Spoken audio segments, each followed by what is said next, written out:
ఆనాటి ప్రభుత్వం ఒకప్పుడు కొత్తపేట ఫ్రూట్ మార్కెట్ని కోహెడకు తరలించినప్పుడు అత్తర్బుత్తర్ టెంట్లేసి రేకులేసి పెడితే గాలి దుమారానికి ఆ రేకులు ఆ టెంట్లు కూలిపోయి వందలాది మంది కూరగాయలు అమ్మే రైతులకందరికీ దెబ్బలు తగిలి కాళ్ళు పోయి చేతులు పోయి కష్టాలు ఎదుర్కొంటుంటే గాలి దుమారంలోనే ఆనాడు పార్లమెంటు సభ్యుడిగా ఆ రైతులకు ఒక మనోధైర్యాన్ని ఇవ్వడానికి ఆ రోజు అక్కడికి వచ్చి అందరినీ కలవడం జరిగింది. ఆ రోజే మల్రెడ్డి రంగారెడ్డి గారు, మల్రెడ్డి రామరెడ్డి గారు వాళ్ళందరితో మాట్లాడి వచ్చేది మన ప్రభుత్వమే, మన ప్రభుత్వంలో ఈ ప్రాంతంలో అంతర్జాతీయ ప్రమాణాలతోని ఇంటిగ్రేటెడ్ ఫ్రూట్ మార్కెట్ కట్టుకుంటాం. ఫ్రూట్సే కాదు, ఫ్లవర్సే కాదు, ఈ ప్రాంతంలో మీకు పోల్ట్రీ కావచ్చు, ఫిష్ కావచ్చు, చికెన్ కావచ్చు,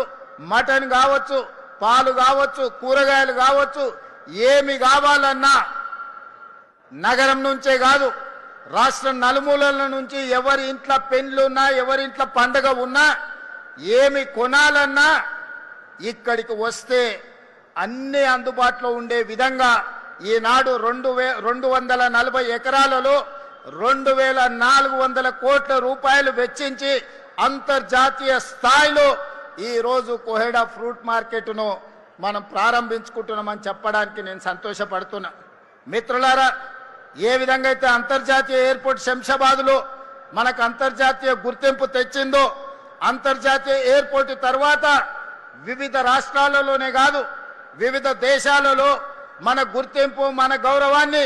ఈ కోహెడా ఫ్రూట్ మార్కెట్ తీసుకొస్తుందని చెప్పడానికి నేను సంతోషిస్తున్నాను. మీ అందరికీ